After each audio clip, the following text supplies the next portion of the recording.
Mga idol, mag-reaction video muna tayo tungkol sa isang video na may pamagat na Reactor, Revisiting the Bataan Nuclear Power Plant. I assume na sila yung mga tao na dito sa Bataan Nuclear Power Plant. Sila yung grupo na doon sa siguro mga ibang lahi.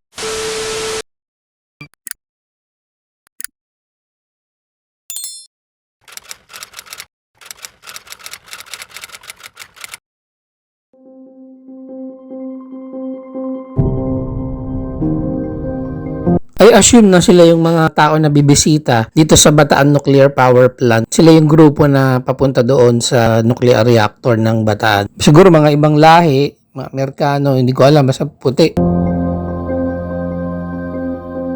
Yun yung Bataan Nuclear Power Plant at sa nakikita ko sa video, masyado siyang malaki, massive. Yung mga pader niya, bagamat may kalumaan na yung labas o hindi na pinturahan, pero pintura lang naman yan eh. Kumbaga, konting pintura lang yan, maganda na uli yan. Ang importante, kung yung loob ba ay naingatan. Kasi ang tagal na nito eh. Siguro mga more than 30 years na to. Nang itinayo pa ng 1980s. Hindi ko alam yung exact na taon as of now, pero pwede naman natin yung i-research eh.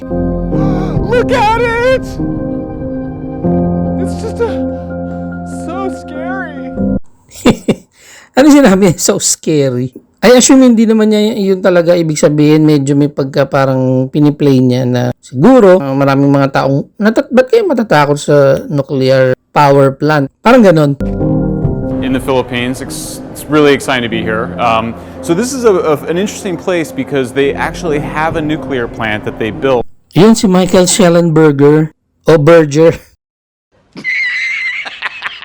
Michael Shellenberger, Time Magazine Hero of the Environment. Siya pala yung kaninang nag-react. Parang familiar sa akin itong si Michael Shellenberger na napanood ko na sa isa sa podcast ni Joe Rogan. Teka nga i-research natin at i-post ko dito yung interview. And our friend Mark brought us down to give a talk and we're releasing an open letter signed.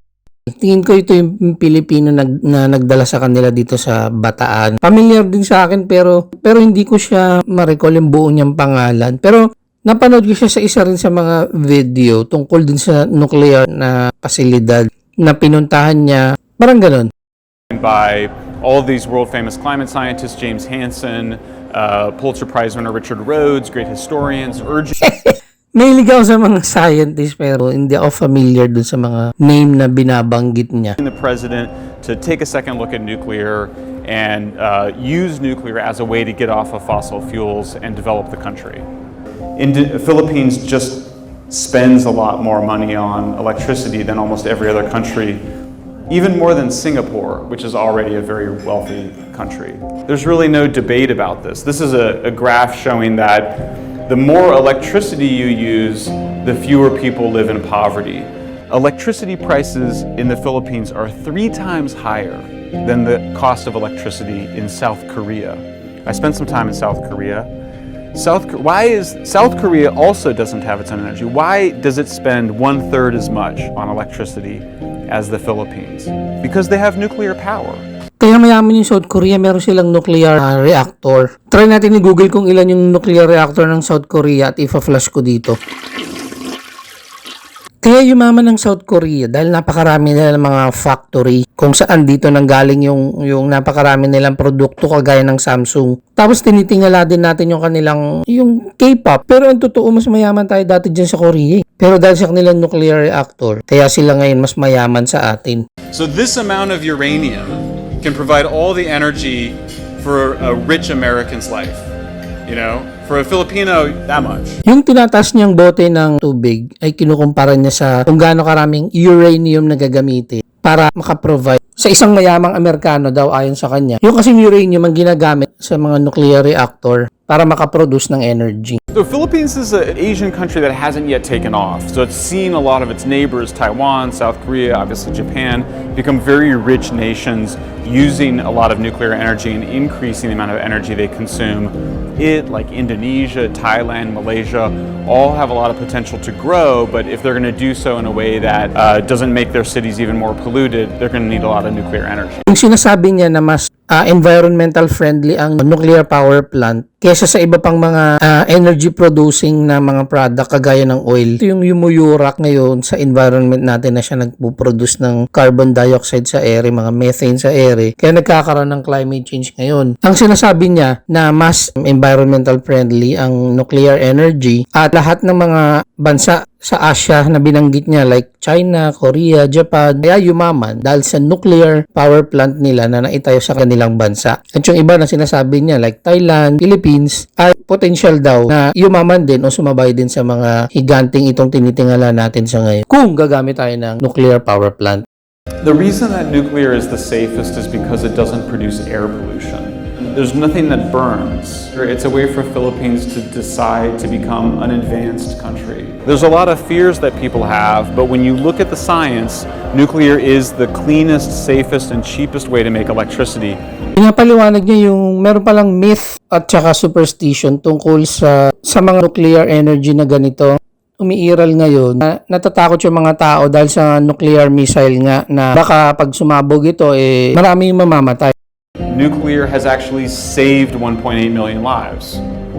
It's a kind of a shocking finding. Because if you have a nuclear plant, then you don't need to burn coal. And if you're not burning coal, you're not producing the deadly air pollution. On Hot Copy this morning, the Philippine House of Representatives has just passed a bill providing a framework for the use and regulation of nuclear energy. This is big for the Philippines since the lobby for this has been going on for years. Most people don't know anything about nuclear, and so they believe all the superstitions and the mythology, right? Which keeps you trapped in this fossil fuel economy. To make a bomb, you have to turn the uranium in the reactors to much higher levels of enrichment. The uranium in a bomb is enriched to get 95% enrichment. The fuel in a nuclear plant is enriched to just 5%. As my friend here in the Philippines says, it's like the difference between whiskey and beer. What's in a nuclear power plant is more like beer, and a nuclear bomb is more like whiskey. It's just a much more intense version of that uranium fuel. And so we don't allow nuclear power plants to enrich uranium to those high levels anymore. Pero pinapaliwanag niya na ang kaibahan ng uranium na ginagamit sa nuclear missile at sa nuclear power plant ay katumbas daw ng beer at whiskey. Parang ganun yung tama. Medyo nakakaano nga. Na konti lang daw yung ginagamit na uranium. May certain amount lang na pinapayagan na uranium na ginagamit sa mga nuclear power plant. Laban sa mga nuclear missile na pinapasabog dati sa yung kung maalala ninyo yung sa Nagasaki, sa Japan na pinasabog ng US nung World War II. Well, so in terms of protecting the natural environment, one of the most important things is that nuclear plants require very small amounts of land, like a couple of football fields. You can produce enough power for 2 million, 3 million, 4 million people. To generate that same amount of energy from solar, you have to cover an area over 125 times larger.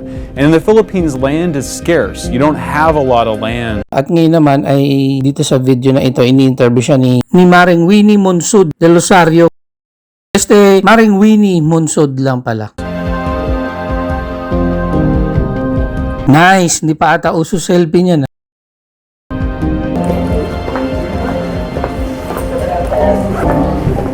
But the great thing about nuclear waste is that there's so little of it, and therefore it's easy to store.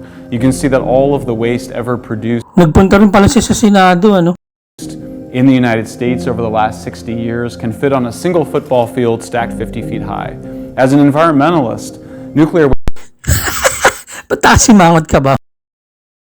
waste is my favorite kind of waste because it never enters the atmosphere as air pollution, or it never enters the oceans.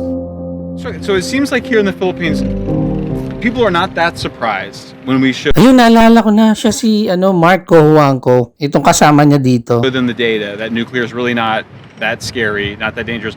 But what everybody wants to know is how are you going to convince the other people, That's right, because there's a lot of we'll just go with the flow. Yeah, That kind of thinking How are also. you going to change everybody's mind, right? Rather than how are we going to do it? Yeah. I think we need to work on the media. Or pwede rin mga vloggers. Well, Marcos built highways, so don't drive on the highways? You know, Marcos built hospitals, so we don't go to the hospitals. It's just a tool. Nuclear is just a technology. Like any technology, you can use it for good things or bad things. So I think we need to grow up a little bit. You know, we act like kids. Oh, this technology belongs to those people. That's just, come on. Napaka-practical ng sinasabi niya, no? Parang mas alam pa niya yung kalakaran ng mga Pilipino kaysa sa mismong Pilipino. Ewan ko lang. Sa kanya pala nanggaling yung mga sinasabi ng mga Marcos loyalists eh. Yung bang, kung ayaw nyo kay Marcos, edi huwag nyo gamitin yung mga ginawa ni Marcos. Kung ayaw nyo sa ginawa niya sa kalsada, huwag kayo dumaan sa kalsada na ginawa ni Marcos. Napakatama at napaka-practical nga naman. Kaya sinasabi niya, tools lang ang nuclear power plant na itinayo ni President Marcos. Sinasabi niya na mag-move on na tayo. Oo nga, itinayo nga yan ni Pangulong Ferdinand Marcos noon. Pero ang nagbayad rin naman dyan, yung tayo, yung taong bayan. So we might as well use it para sa sarili natin kapakanan. In our country, the importance of energy, of power in the economic development is not given that much recognition. Right. Right? Secretary Cusi ng PDP laban, napaka-controversial nito ngayon eh. Faction nila ni Manny Pacquiao. Nakausap din niya pala yung PDP laban. I don't care where I tap or source my power. My concern is to provide that power. If you can tell me where help is, I will cable it. We don't want to wait for that time that you will all be crying for power.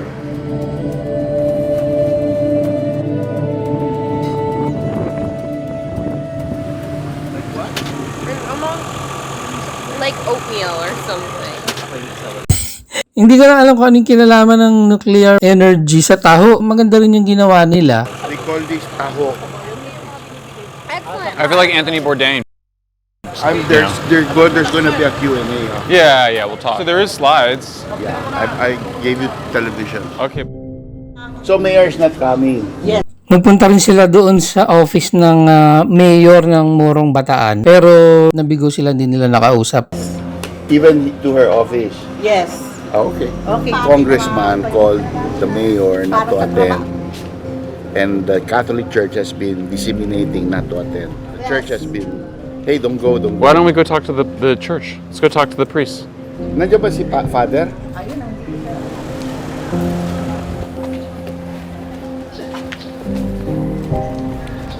Hi. Good morning.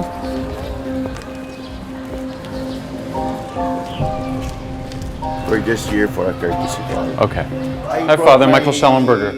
Nice to meet you. Yeah, he's my guest. Hi, Madison Zerwin. Nice to meet you. Oh, okay. I want to come, and then but I'm only secondary as the parish priest of the town because geographically is under my protection, but ecclesiastically it is under. Okay. So Yeah. A photo for what purpose? for me, for my Facebook page. Okay. Oh, actually, No. not yet. Why not, Father? Let bygones be bygones. Okay. Okay. Not yet. Kasi it has something to do with the issue without the permission of the bishop. Okay. So I hope you understand. Of course, it's fine. Thank you for seeing us. Thank you po. Like a lot of bureaucracy and run around. Yeah. to avoid- 3 letters in triplicate. Yeah. So no mayor, no priests. Well, let's go talk to people. Yeah, let's go talk to people. Figure out what's going on. Ayaw ko, gusto mo tanto sa BNP. Ano kuya? Itutuloy hindi. Ah? Tuloy. Bakit po? East Pro. Why? Bakit? So that there'll be jobs. Uh-huh. Muro ngayon parang hati na eh. Dati mas maraming tutuloy ngayon parang hati ng tao. Bakit? Not against. Why not? Kasi nakikita naman namin yung ibang bansa na may nuclear plant sa isa. Did you know that there's a nuclear power plant here? Yes. What do you think of it? Is it thumbs up or thumbs down? Thumbs up. Some people say it's dangerous. Do you think it's dangerous? Yes. But you still like it. If it's so dangerous, why do you like it?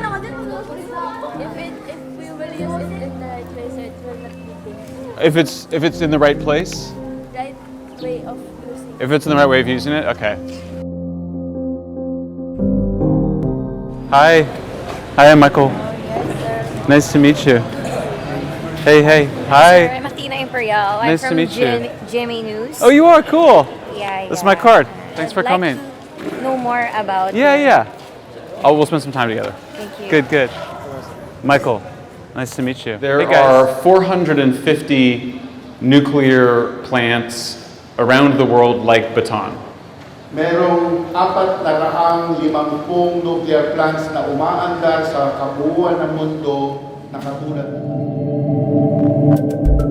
My data is from the World Health Organization, the United Nations, and the British medical journal Lancet. The Greenpeace data is from a crazy Russian scientist, like literally, like one crazy doctor in Ukraine. An hour in the plant, and then we come back here after the plant for 3, and then we go home, or we go to Manila. We're gonna go inside the bowels of the plants. The bowels of the plants. Vowels of the plants? He makes it sound scary.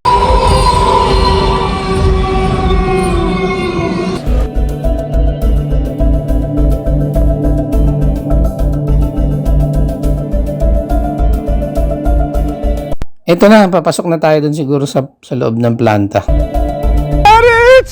Ito pala yung nasa intro kanina. It's just so scary. This containment leaks. All the air here is sucked into a filter system before being exhausted into the atmosphere. Meaning, even if there's a leak here, nothing gets out. So there's a concrete wall, there's the steel containment, and now here, look at this. You see this? I challenge you to find a welding as nice as that anywhere in the Philippines. So there's steel, and then outside there's concrete. So this is the big difference between this and Chernobyl. Chernobyl had no containment. It was a reactor in a warehouse. And when it failed, it all escaped into the environment. This keeps it all in. So even if we have a meltdown, we have containment. This is not present.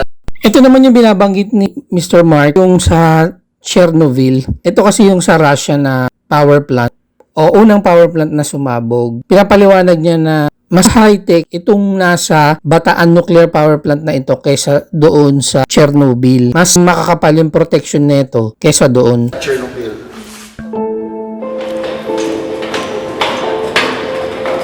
Grabe yung nasa loob. Iba dun sa labas na napaka-kinis at napaka-plain lang. Pagdating dito sa loob, talagang napaka-masalimuot. I believe yan yung reactor.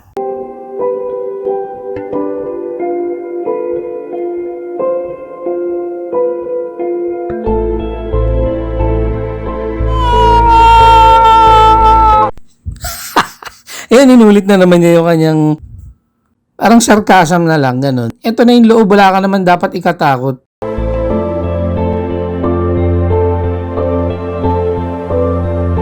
Just an extra earthquake proof. So it doesn't move even in an earthquake. But actually, it will run without that bracket.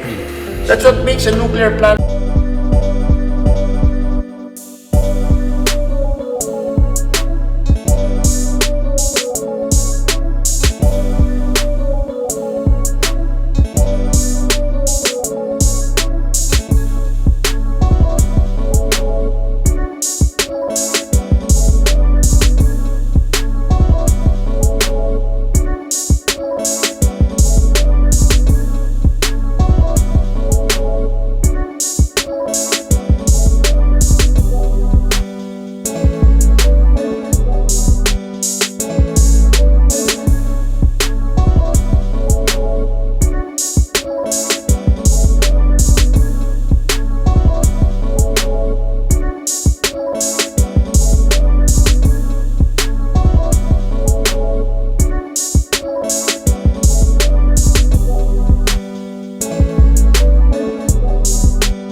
was